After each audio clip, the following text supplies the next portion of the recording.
धन्यवाद।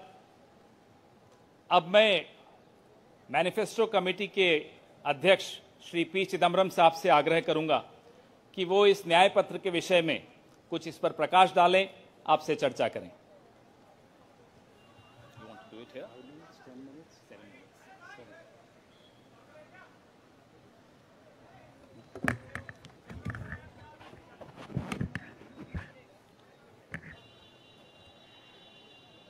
Honorable Congress President, Honorable former Congress President Srimati Sonia Ji, Honorable former Congress President Shri Rahul Ji, General Secretary Shri K.C. Venugopal, members of the Congress Working Committee, senior leaders of the Congress, Karyakartas of the Congress, members of the media. I'm thankful to the Congress President for releasing the Congress Manifesto for the 2024 elections. Earlier, the draft Congress Manifesto was thoroughly discussed in the Congress Working Committee. The recommendations of the members of the Congress Working Committee were taken into consideration, and with the final approval of the Congress President, some changes were made to the draft manifesto. And what we have today is the final manifesto approved by the Congress Working Committee and the Congress President. The broad theme of the manifesto is justice. Every aspect of justice has been threatened, weakened, diminished, and in some cases denied in the last 10 years, especially in the last 5 years. Members of the media will recall that in 2019, we had warned of what is likely to happen between 2019 and 24 should the BJP come back to power. We were not soothsayers, but we were active workers on the ground who could sense what is happening in this country. I'm sorry to report that what we had predicted in 2019 has come to pass in 2024. We had said institutions will be diminished or captured. That has happened. We had said freedom will be restricted, and that has happened. We had said that the weaker sections of the people will be denied their rights and their privileges. That has happened. We had said that Parliament will be diminished. That has happened. We had said that we will inexorably move towards an autocracy. We are already described as an electoral autocracy by many, many thinkers of the world. That has happened. While we are unhappy that what we had predicted has happened, we have in this manifesto suggested bold measures to reverse the damage that has happened in the last 5 to 10 years. The overall theme of the Congress Manifesto is 3 powerful words: work, wealth, and welfare. I shan't take long. I'll explain each word in one sentence. Work means we must create jobs. If anybody had any doubt, read the report of the ILO that was released 10 to 15 days ago. The government came up with a lame defense through the chief economic advisor, but the defense only made it worse. The ILO report shows that unemployment has assumed monstrous proportions in this country. Yesterday, the media carried a report that 30% of the outgoing class in the Indian institutes of technology, the premier institutions of our country, are unemployed. They have not been placed. Jobs, jobs, jobs is a cry everywhere in India. Work encapsulates that section on work. The sections on work encapsulates what we will do to create jobs. The second is wealth. Wealth must be created before it is distributed. On the contrary, the 5 years of the Modi government shows that wages have been stagnant in this country. The average income of the bottom 50% has either remained stagnant or diminished or decreased for the bottom percentiles. We have to create wealth, and that can only be created by growth. The UPA government delivered 8.5% growth in its first term, 2004 to 2009.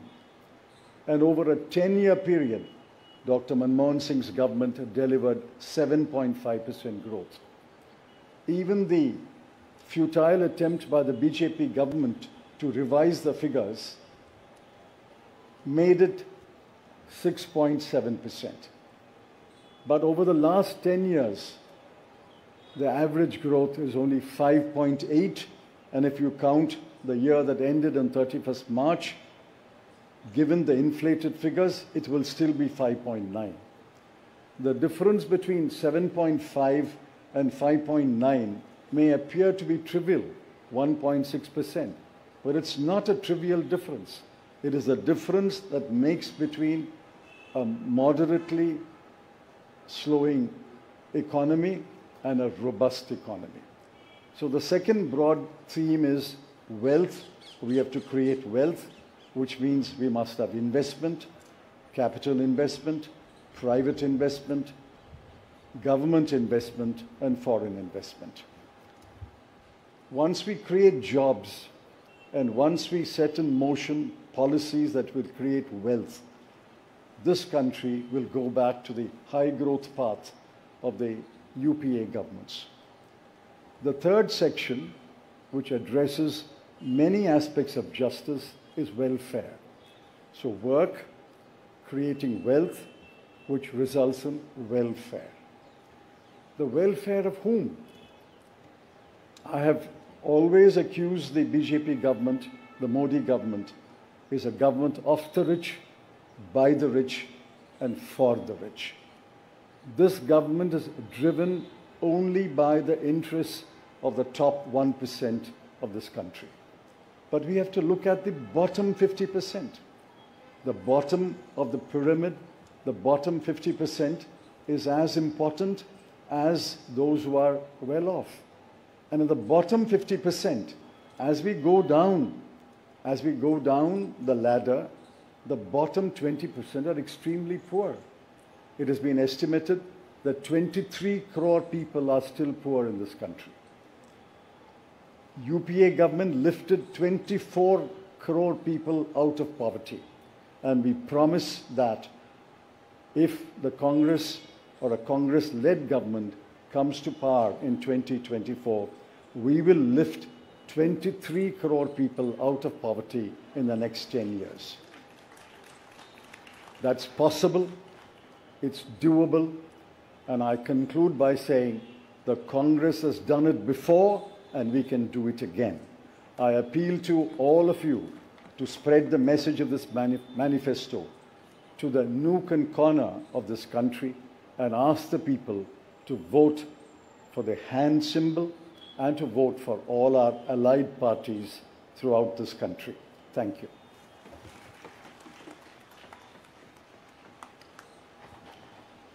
धन्यवाद चिदम्बरम साहब। मैं माननीय राष्ट्रीय अध्यक्ष श्री मल्लिकार्जुन खड़गे साहब से आग्रह करूंगा कि वो 2 शब्द कहें।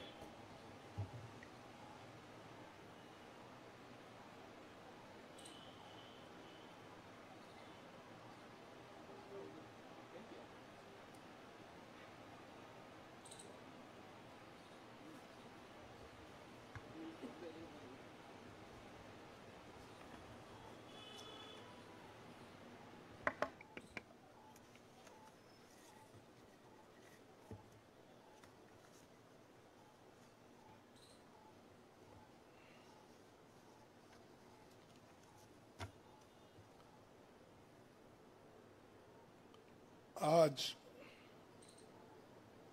हमारे कांग्रेस चुनाव घोषणा पत्र जारी करने के मौके पर कांग्रेस पार्टी के भूतपूर्व अध्यक्ष और हमारे चाहते नेता श्रीमती सोनिया गांधी जी और भूतपूर्व अध्यक्ष श्री राहुल गांधी जी और यहाँ पर पधारे हुए हमारे कांग्रेस पार्टी के सभी नेतागण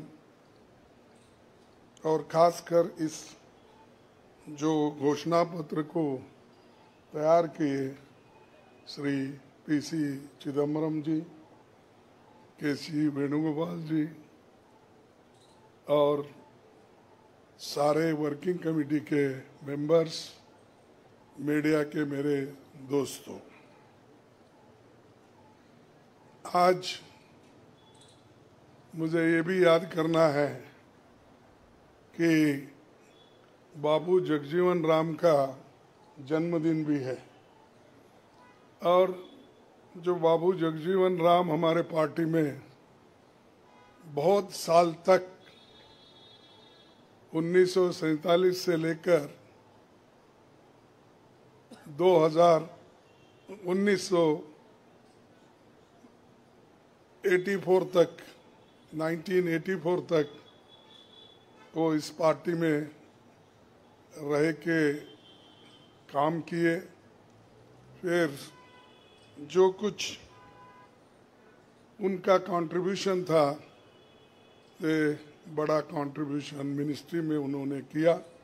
ऐसे दिन आज हम ये घोषणा पत्र गरीबों के लिए हम अर्पित कर रहे हैं। आज भारतीय राष्ट्रीय कांग्रेस के 2024 के लोकसभा चुनाव का घोषणा पत्र जारी किया जा रहा है।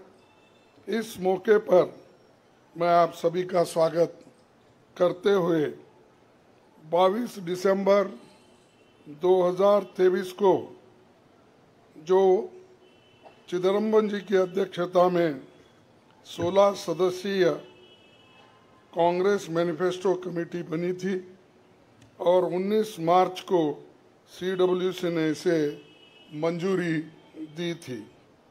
व्यापक जनभागीदारी और संपर्क के बाद हमारा घोषणा पत्र बना है। इसके लिए वेबसाइट आवाज भारत की बनी, जिस पर भी काफी सुझाव मिले।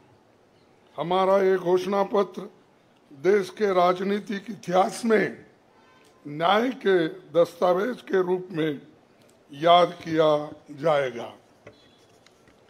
राहुल जी के नेतृत्व में चली भारत जोड़ो न्याय यात्रा में 5 पिलर्स पर ध्यान केंद्रित किया गया था।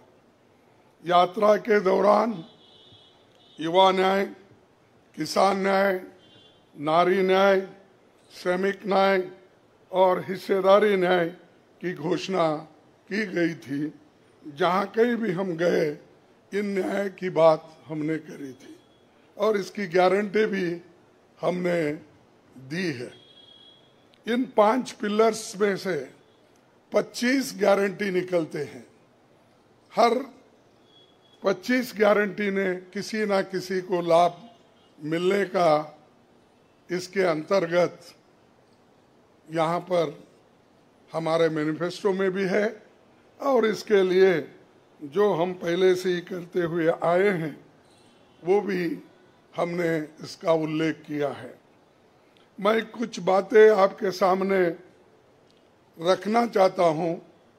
खासकर युवा न्याय के तहत हर शिक्षित युवा की पहली नौकरी अप्रेंटिसशिप के साथ पक्की हो जाए, ऐसी एक गारंटी हम दे रहे हैं।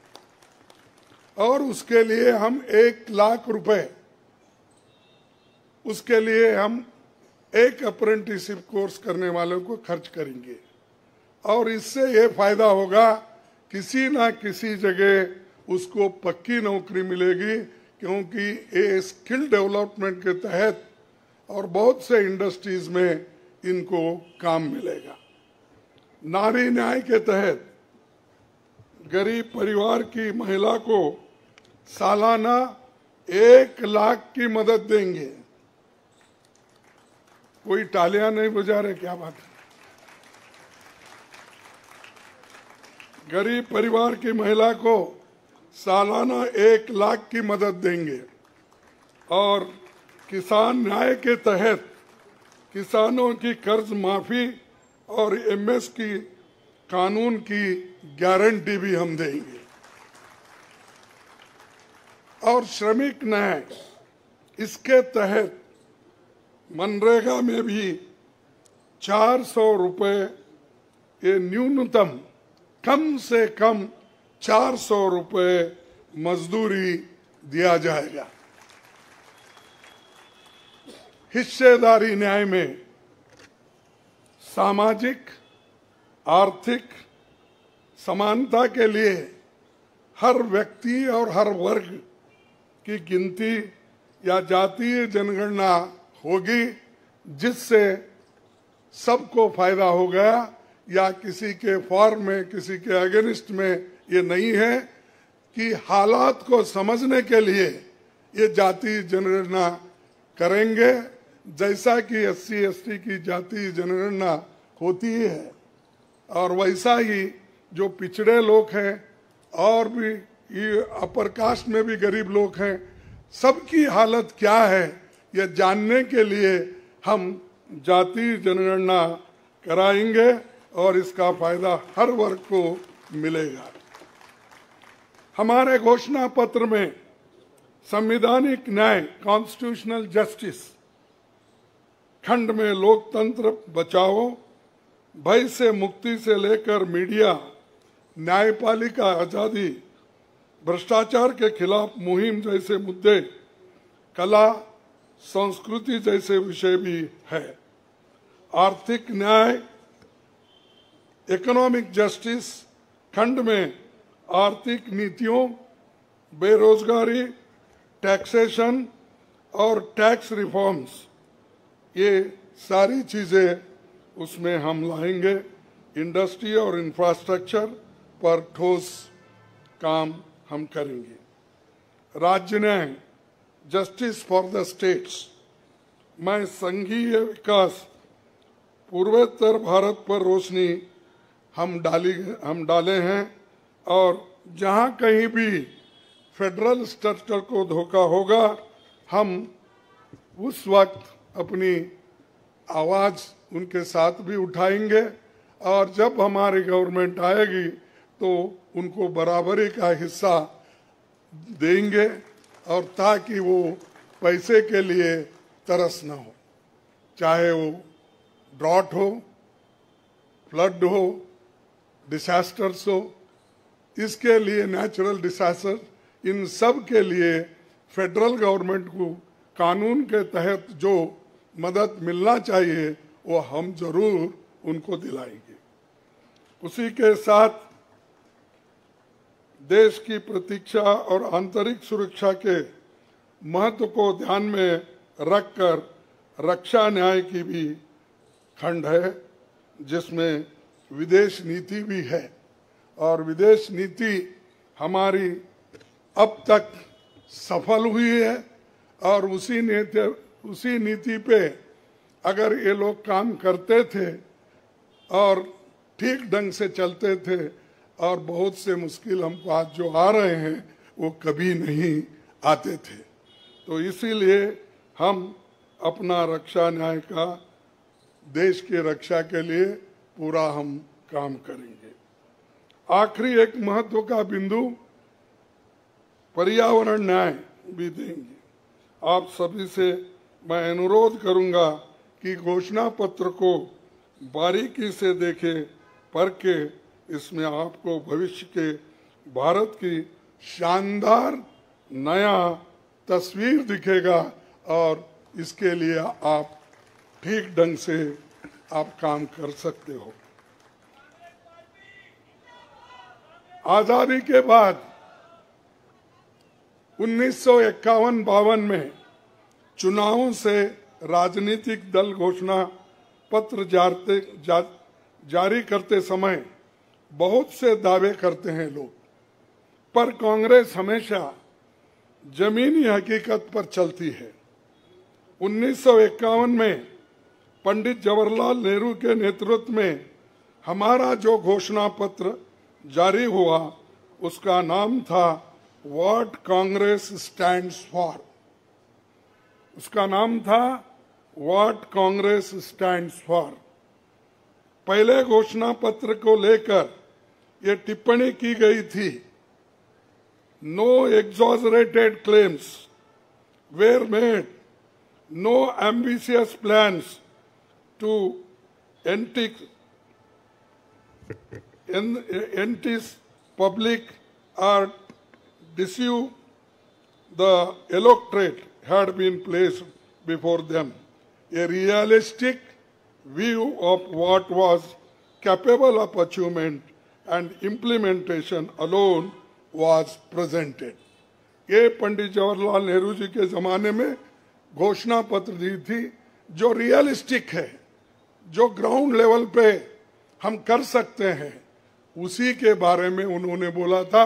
किसी को फंसाने के लिए नहीं, झूठ बोलने के लिए नहीं, हम जो भी कहते हैं वो करके दिखाते हैं, ये उनका कहना था और वही आज भी हम कर रहे हैं। जो कर सकते हैं वही हम इसमें घोषणा पत्र में लिखे हैं और बहुत से हमारे विद्वानों से भी हम बात किए हैं कि इसमें क्या कर सकते क्या नहीं कर सकते, उनके सलाह के मुताबिक ही आज हमने ये सारी चीजें आपके सामने रखे हैं। ये हमारा 139 इयर्स साल का शानदार इतिहास है। ये देश के सामाजिक आर्थिक विकास की गति को बहुत तेज करेगा। किसानों, मजदूरों और महिलाओं, युवाओं, गरीबों, वंचित तबकों के विकास के जो बंद दरवाजे हम खोलेंगे, क्योंकि एक मोदी सरकार में ये सारे दरवाजे गरीबों के लिए, महिलाओं के लिए, युवाओं के लिए बंद है। हम जब सत्ता में आएंगे ये दरवाजे सब हम गरीबों के लिए खोल देंगे, उनका विकास करेंगे, ये हमारी प्रतिज्ञा है। डॉक्टर मोदी जी, डॉक्टर मनमोहन सिंह के नेतृत्व वाली हमारी यूपीए सरकार की बहुत आलोचना करते हैं, लेकिन उस 10 साल में हमने MNREGA, right to education, RTI, खाद्य सुरक्षा, वनाधिकार, भूमि अधिग्रहण कानून और रेहड़ी पटरी वालों की अधिकार समेत कई कदम हमने उठाया है और उसकी जो कर्ता धर्ता है श्रीमती सोनिया गांधी जी यहाँ पर मौजूद है।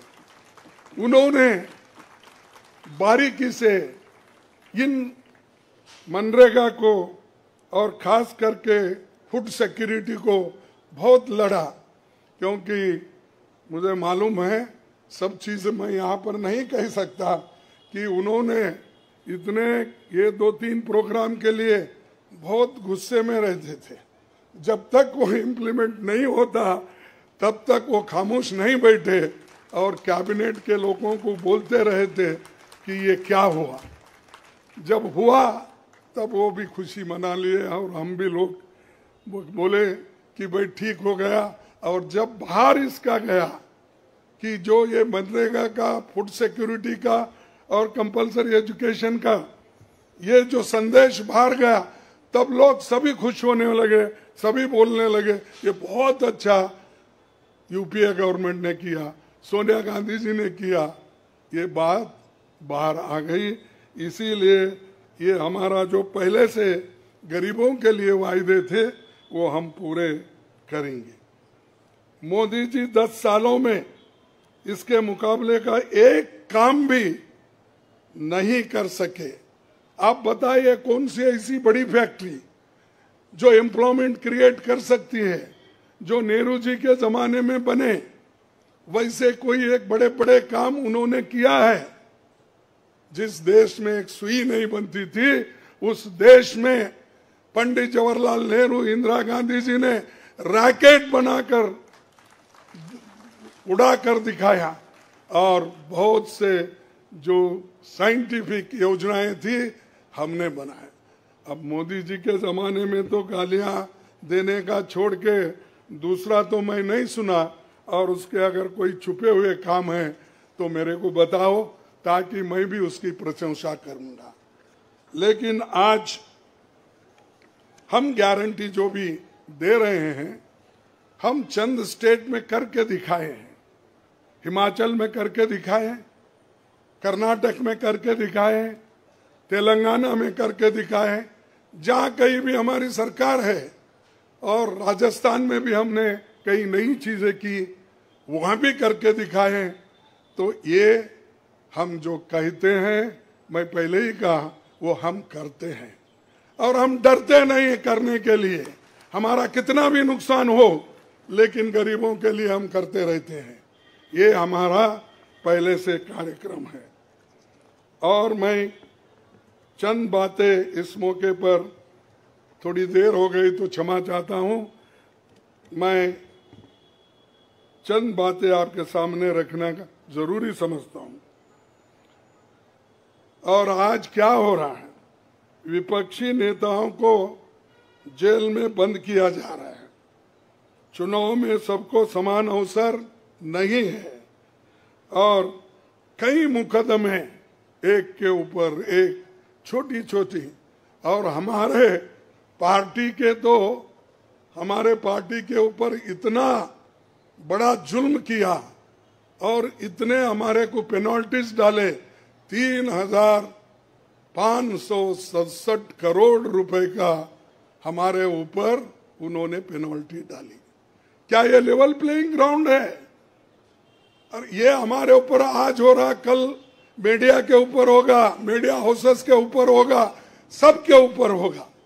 तो इसीलिए इसको, इस देश के डेमोक्रेसी को बचाना है, संविधान को बचाना है।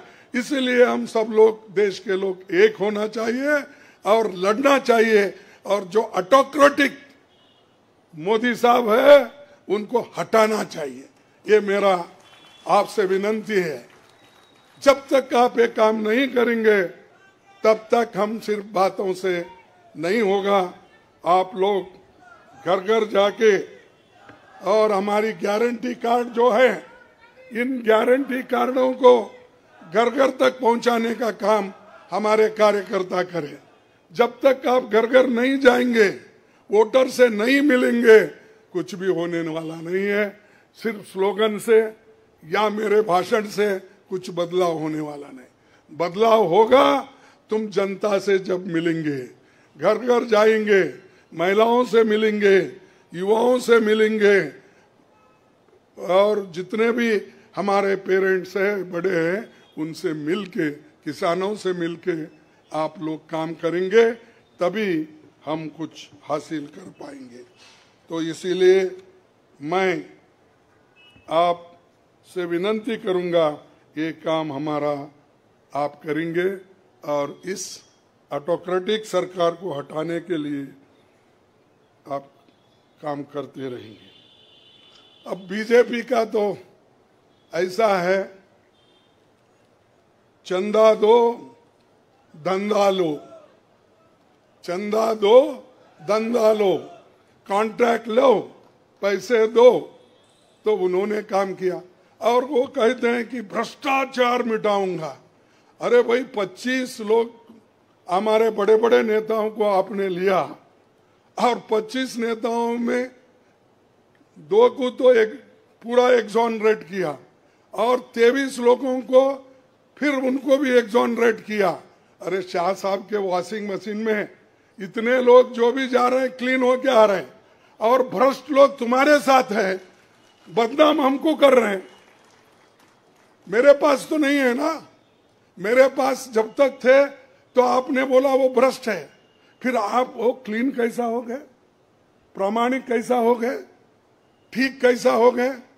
तो ये खुद ही इधर डराते हैं, उधर सब चोरों को लेते हैं। तो ये मेरा कहना है। इसीलिए आप इस बात को सोचिए और हम सालों से गरीबों की सेवा करते हुए आए हैं, आगे भी हम करते रहेंगे। और जितने भी उन्होंने काम किया मैं यहाँ गिनता नहीं, क्योंकि रेलवे में क्या किया, इन्फ्लेशन का क्या किया, अनएम्प्लॉयमेंट का क्या किया, ये सारे अगर बोलते कहूँ तो आप भी थक जाएंगे। तो इसीलिए मैं ज़्यादा नहीं बोलता, आप सबको मालूम है और हमारे पूरे इलेक्शन मैनिफेस्टो में वो चीज़ वहाँ पर है। इसीलिए आप तमाम को मैं धन्यवाद अर्पित करता हूँ कि आप ऐसे वक्त जो हमको साथ दे रहे हैं, जिस वक्त लोग डर डर के चंद लोग भाग जा रहे हैं। वो डरने वाले कौन है? जो आदमी कुछ चोरी करता है वही डरता है। जो आदमी ठीक है, अपने उसूलों पे खड़ा है, उसको कोई नहीं डराता। अगर डराएगा तो भी वो उसूलों पे ठहरे हुए लोग डरेंगे नहीं। तो इसीलिए हम लोग डरने वाले नहीं। हमारे नेता श्रीमती सोनिया गांधी जी, राहुल गांधी जी, डर उनमें नहीं है और डर का नाम भी नहीं है। और डर ये शब्द उनके पास नजदीक आता नहीं। वो डर सिर्फ मोदी को है, क्योंकि वो हमारे लोगों को ले लेके 400 पार बोलते फिर रहा है। अरे मणिपुर जैसे एरिया में नहीं जा सके, देश में विदेश में 14 फेरियां लगाए, देश में इलेक्शन का प्रचार सरकारी फंड से किया गया, सरकारी वैन से किया गया, लेकिन मणिपुर वो देखे नहीं। क्यों नहीं गए भाई? आपकी तो 56 इंच की छाती है, आपको डर कुछ भी नहीं है। हाँ, आप जा सकते हैं, लेकिन वहां हमारे नेता राहुल गांधी जी जा सकते हैं लोगों के साथ, आप क्यों नहीं जा सकते? क्योंकि आपको डर है और डरने वाला आदमी देश की भलाई कभी नहीं करता। बाय चांस आया, अब आगे लोग उसको देखेंगे और आप भी मजबूती के साथ हमारे साथ खड़े होंगे। इतना ही कहते हुए मेरे 4 शब्द को समाप्त करता हूं। जय हिंद।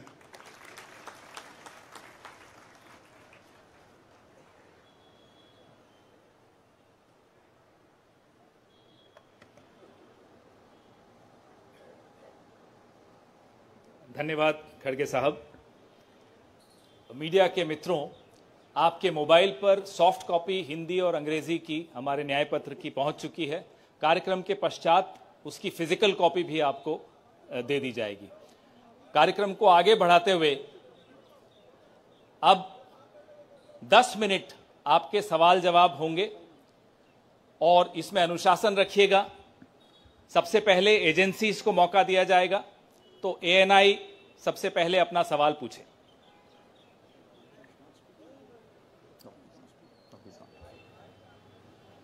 माइक दे दीजिएगा मीडिया के साथियों को।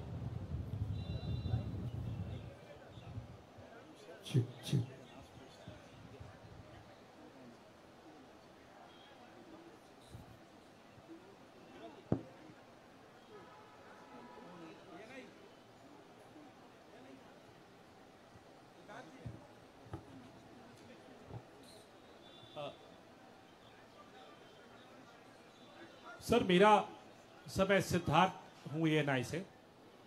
सर मेरा सवाल यह है कि आप लोगों ने एक प्रॉमिस किया है अपने मैनिफेस्टो में कि जो लोग पार्टियां छोड़कर जाते हैं, चुने हुए लोग, उनके लिए आप अमेंडमेंट करेंगे, 10th शेड्यूल में डालेंगे कि ताकि उनकी मेंबरशिप अपने आप बर्खास्त हो जाए।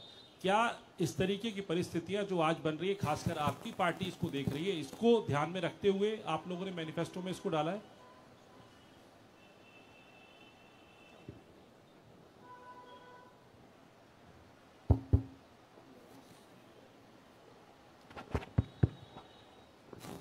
You are asking about the anti-defection law, which is now in the 10th schedule.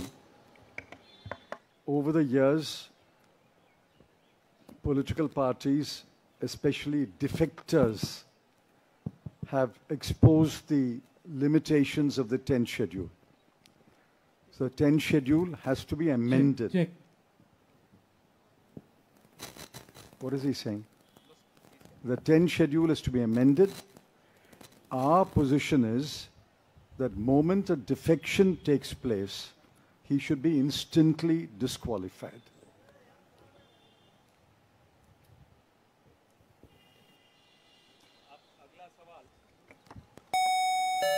अगला सवाल PTI।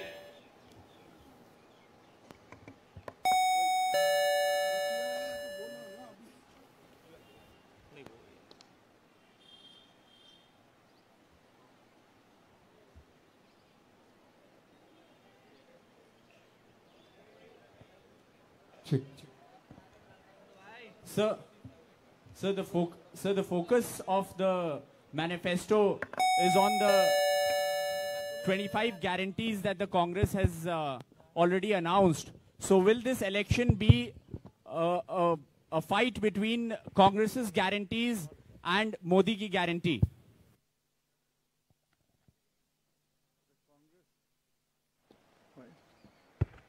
The Congress guarantees are concrete guarantees. We have spelt out in English and Hindi and in due course in different languages what each guarantee means, what each guarantee will deliver to the people. Mr. Modi's guarantees are only in order to ensure that he is guaranteed a third-term job. Where is the guarantee? What happened to the guarantee of 2 crore jobs? What happened to the guarantee of 15 lakhs in the account of every Indian? What happened to the guarantee of doubling farmers' income? What happened to the guarantee of raising India's GDP to 5 trillion? I can offhand narrate at least 50 such promises of Mr. Modi. Mr. Modi's promises are empty promises. Our 25 guarantees are concrete guarantees.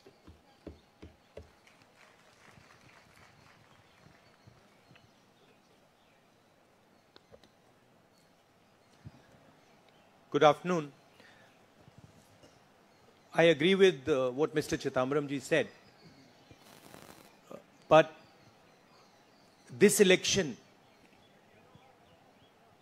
is about those who are trying to destroy the Constitution and destroy democracy in this country versus those who are trying to protect the Constitution and protect democracy in this country. We do believe that it is very important, once this fight is won, that we look after the interests of the vast majority of our people, that India is not run for 2 or 3 large conglomerates, large businesses, that it is run for the vast majority of people, that we are not a nation of monopolies, We are a nation where there is fair competition among businesses. So I think it's important to understand that this election is a fundamentally different election. I don't think democracy has been as much at risk. The Constitution has been as much at risk as it is today. In Hindi, sir. ये जो चिदम्बरम जी ने कहा उससे मैं सहमत हूं, मगर ये जो चुनाव है ये लोकतंत्र को और संविधान को बचाने का चुनाव है। एक तरफ एनडीए नरेंद्र मोदी जी जो कॉन्स्टिट्यूशन पर आक्रमण कर रहे हैं, लोकतंत्र पर आक्रमण कर रहे हैं, इंस्टीट्यूशंस को कैप्चर कर रहे हैं, और दूसरी तरफ इंडिया अलायंस जो कॉन्स्टिट्यूशन की रक्षा करता है, लोकतंत्र की रक्षा करता है। तो ये चुनाव इन दोनों फोर्सेस के बीच में है। धन्यवाद। मौसमी सिंह, आज तक।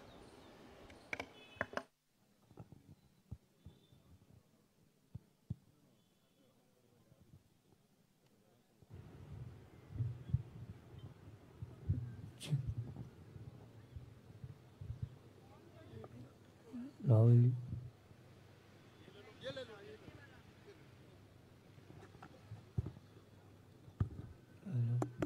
हेलो, मेरा सवाल मैडम सोनिया गांधी से है।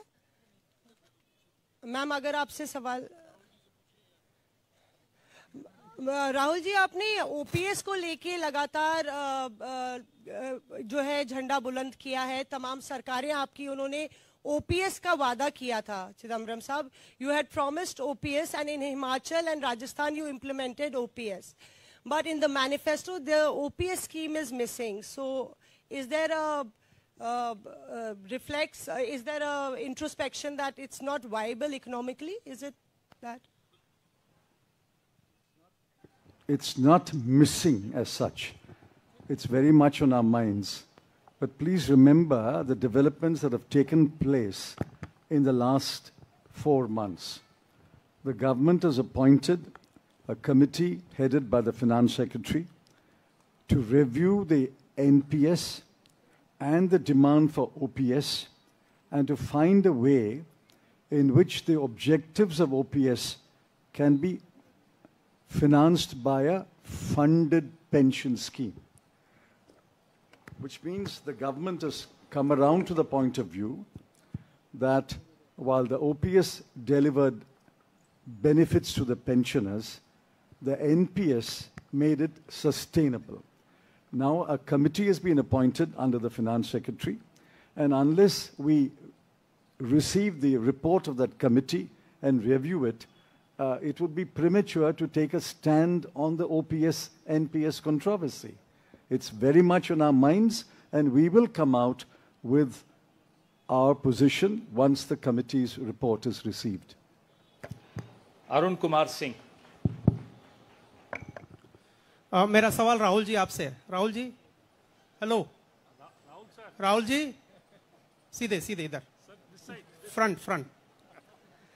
सवाल आपसे यह है कि 2014 में जैसे ही मोदी सरकार आई थी, आपने एक बयान दिया था और आपने ये कहा था कि देखते जाइए धीरे धीरे कॉन्स्टिट्यूशनल इंस्टीट्यूशंस जितने भी हैं देश पे, उस पे आरएसएस और बीजेपी का कब्जा हो जाएगा। अब आप ये कह रहे हैं कि हो चुका है और आप कह रहे हैं कि हम कानून भी लाएंगे। क्या आपको ऐसा नहीं लगता राहुल जी कि ये जब आप करेंगे तब बीजेपी आपके ऊपर ये आरोप लगाएगी कि चूंकि केसेस जो है या पूछताछ विपक्ष के नेताओं से ज्यादा हुई, इसलिए प्रतिक्रिया में लाया गया रिएक्शनरी लॉज अमेंडमेंट होंगे ये?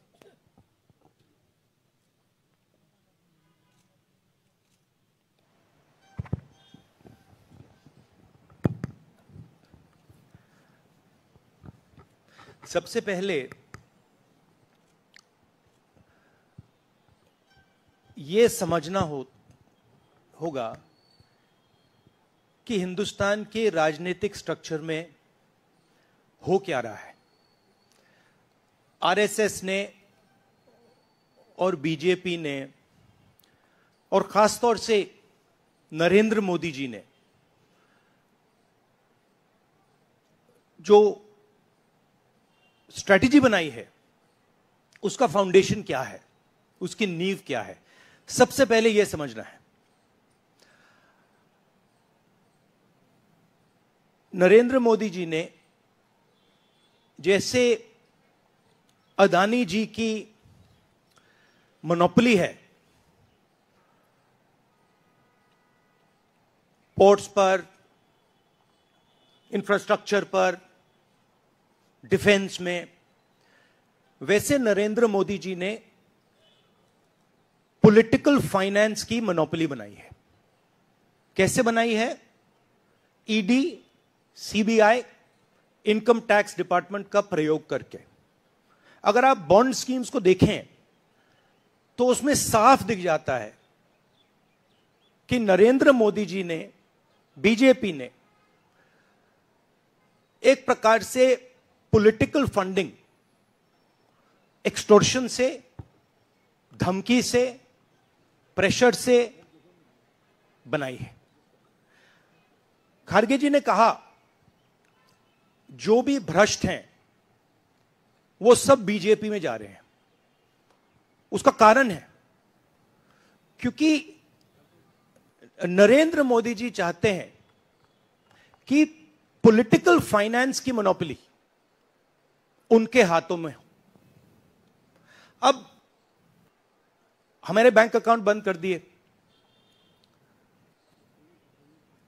हमारे पास ओरिजिनल रास्ता जो था वही हमारा रास्ता है। हम जनता के साथ जाकर मिलकर उनके लिए लड़ते हैं। ये जो मैनिफेस्टो बना है, ये मैनिफेस्टो कांग्रेस पार्टी ने नहीं बनाया है। ये मैनिफेस्टो हिंदुस्तान की जनता ने बनाया है। हमने सिर्फ इसको लिखा है, ठीक है, और हमने सिर्फ इसको लिखा है। जो किसानों ने हमें बताया, खारगे जी को बताया, मुझे बताया, बाकी नेताओं को बताया, वो हमने लिखा है। चाहे वो रोजगार की बात हो, चाहे वो कॉन्ट्रैक्ट लेबर की बात हो, हजारों लोगों से बात करके हमने ये हिंदुस्तान की आवाज है, ये लिखी है। मगर जो राजनीति में आज हो रहा है वो क्लियर है कि सब पार्टीज को नरेंद्र मोदी, ईडी, सीबीआई, इन इंस्टीट्यूशंस को कैप्चर करके फाइनेंशियली मोनोपोली बना रहे हैं अपनी। और चुनाव के बाद रियलिटी है कि ये जो फाइनेंशियल मोनोपोली बड़ी इंटरेस्टिंग चीज है, क्योंकि सारा इंफॉर्मेशन, सारा का सारा इंफॉर्मेशन, किससे एक्सटॉर्शन किया है, किसको कॉन्ट्रैक्ट दिया है, कॉन्ट्रैक्ट देने के बाद उसने कितना पैसा दिया है, वो पूरी ब्लूप्रिंट, पूरी की पूरी ब्लूप्रिंट इलेक्टोरल बॉन्ड्स में लिखी हुई है। तो नरेंद्र मोदी जी ने आज नहीं तो कल ऑपोजिशन को पूरी chargesheet, proof sheet electoral bonds के थ्रू पकड़ा दी है। तो इसीलिए थोड़ा टेरर हो रहा है उनको, इसीलिए नंबर निकला है 400 पार। इसलिए ये महाराष्ट्र में हमारे नेता ले जा रहे हैं, हरियाणा में सब जगह हमारे नेता ले जा रहे हैं, क्योंकि इनको लग रहा है कि भैया अगर 400 पार नहीं 180 हो गई, 160 हो गई, 140 हो गई तो नैया पार हो जाएगी। Thank you. आशीष सिंह।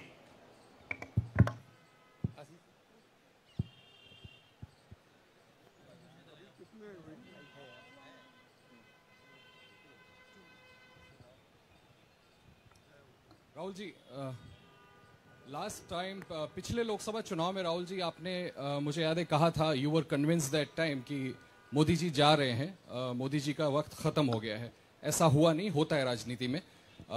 इस दफा नरेंद्र मोदी को आप कितनी बड़ी राजनीतिक चुनौती मानते हैं सर 2024 के चुनाव में? देखिए, 2019 में ये शुरू हुआ, आज ये एक तरह पीक पे पहुंच गया है। हिंदुस्तान के सारे इंस्टीट्यूशंस उनके हाथ में हैं, पॉलिटिकल फाइनेंस की मोनोपोली उनके हाथ में है। CBI, ED, income tax, EC, ये सारे के सारे बीजेपी के हाथ में है, बीजेपी के कंट्रोल में है। तो जैसे मैंने अपने भाषण में कहा, cricket match is a rigged match. Cricket match is not a fair match. उसमें चाहे सोशल मीडिया की बात करें, आप हमारे नेताओं के, ऑपोजिशन नेताओं के सोशल मीडिया देख लीजिए, मेरा यूट्यूब देख लीजिए, मेरा फेस टाइम देख लीजिए, फेसबुक देख लीजिए, इंस्टाग्राम देख लीजिए, तो ये सारा का सारा स्ट्रक्चर कंट्रोल्ड है, रिग्ड है। इसलिए बहुत जरूरी है कि जनता इस बात को समझे कि ये नॉर्मल चुनाव नहीं है, ये लोकतंत्र को बचाने का, संविधान को बचाने का चुनाव है, और इसको लड़ना और जीतना बहुत जरूरी है। ये चुनाव 2-3%, 5% और बाकी हिंदुस्तान के बीच में चुनाव है, और जो बाकी हिंदुस्तान चाहता है वो इस मैनिफेस्टो में है, और जो 2% चाहता है, जो अदानी जी चाहते हैं, वो आप उनका मैनिफेस्टो देख लीजिए, आपको पता लग जाएगा, उसमें उनकी रिक्वेस्ट लिस्ट पूरी की पूरी आपको मिल जाएगी। Thank you. आखिरी सवाल कुमार विक्रांत सिंह।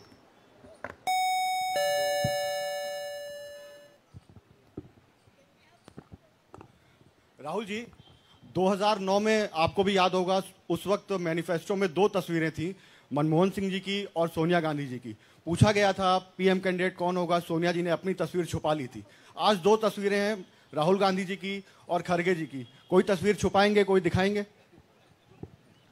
नहीं, ये आप बड़े डिस्ट्रैक्शन वाले क्वेश्चन पूछते हो। देखिए, इंडिया गठबंधन में डिसीजन लिया गया है कि हम मिलकर एक साथ आइडियोलॉजिकल चुनाव लड़ रहे हैं। चुनाव जीतने के बाद लीडर कौन होगा, प्राइम मिनिस्टर कौन होगा, वो पूरा का पूरा जो कोलिशन है वो मिलकर डिसाइड करेगा। Thank you. धन्यवाद। अब कार्यक्रम की समाप्ति से पहले श्री केसी वेणुगोपाल कल के कार्यक्रम के विषय में आपसे 2 शब्द कहेंगे। Dear friends, today we are already released the... Brother, he wants South media chance. इन्हें माइक दीजिए, जो साउथ इंडिया से हमारे जो साथी हैं, और ये आखिरी सवाल होगा। चिक चिक।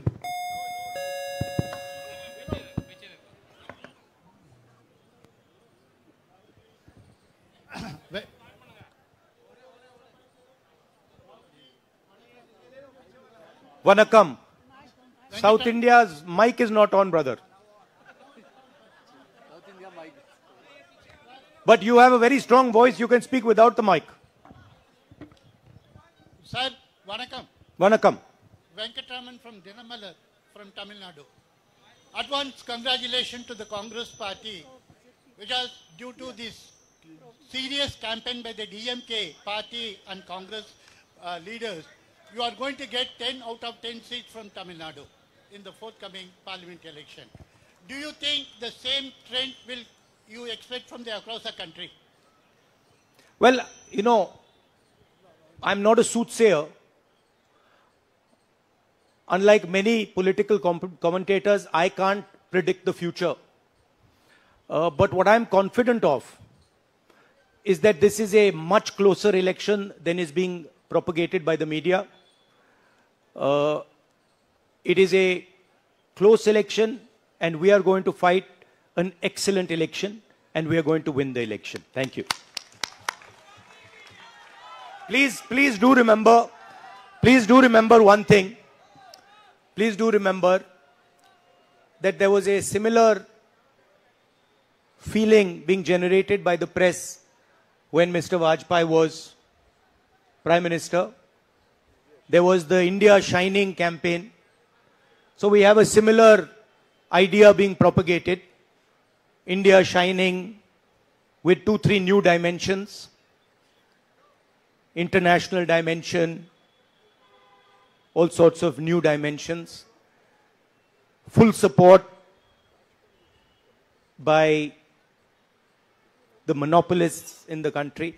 But do remember what happened to the India Shining campaign, and do remember who won that campaign. Thank you.